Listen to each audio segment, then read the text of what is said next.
अस्सलाम वालेकुम नाज़रीन, उम्मीद करता हूँ आप सब खैरियत से होंगे। एक दफ़ा फिर हाज़िर है हर्बलिस्ट फ़िरोज़ अली।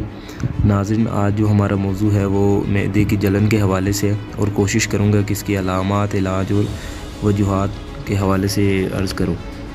तो सबसे पहले की अलामत महसूस होती है वो तो मरीज़ को ख़ुद पता चल जाता है कि अगर उसने कोई गोश्त या मतलब चावल, आलू गोभी इस टाइप की चीज़ें कोई खाई हैं जिनकी वजह से जलन होती है, तो वो उसे ख़ुद अलामत स्टार्टिंग में होती हैं। तो पहले हल्की सी जलन स्टार्ट होगी, उसके बाद फिर जलन अपना ज़ोर पकड़ जाती है, फिर मरीज़ बहुत बेताब होता है दर्द के साथ या मतलब जलन की वजह से बहुत तंग होता है। तो फिर वो अलग अलग किस्म की मेडिसिन खाएगा, तो फिर जाके कहीं आराम आता है। तो कुछ मुआलिज जो है वो यहाँ पे भी बहुत ठंडी अद्वियात दे देते हैं, जिसकी वजह से मज़ीद मरीज़ जो है वो वक्ती तौर पे तो ठीक होता है, लेकिन मज़ीद आगे जाके उसके लिए मसले की एक निशानदेही होती है कि लाजमन उसको मसला होगा।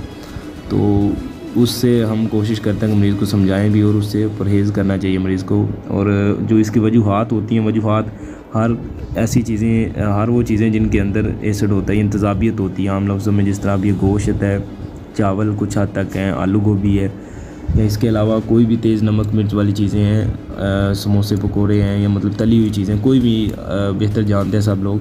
तो ये सारी चीज़ें जो है ना वो जलन पैदा करने का सबब बनती हैं। अब अलामत और वजूहात तो मैंने अर्ज़ कर दी, अब आ जाके इसका इलाज रह गया।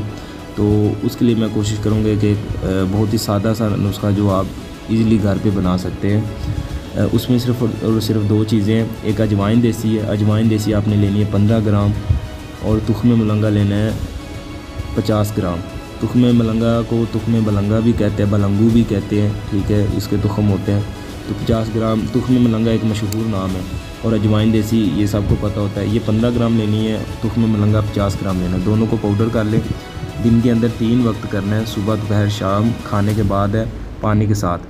तो इंशाअल्लाह ताला ये है कि मैदे की दर्द होगी, जलन होगी, उसके लिए आप इसको इंशाअल्लाह तीर बेहतर पाएंगे। इंशाअल्लाह बहुत अच्छा रिज़ल्ट होगा। उम्मीद करता हूँ ये आपको वीडियो पसंद आई होगी। अल्लाह हाफ़िज़, फ़ी अमानिल्लाह।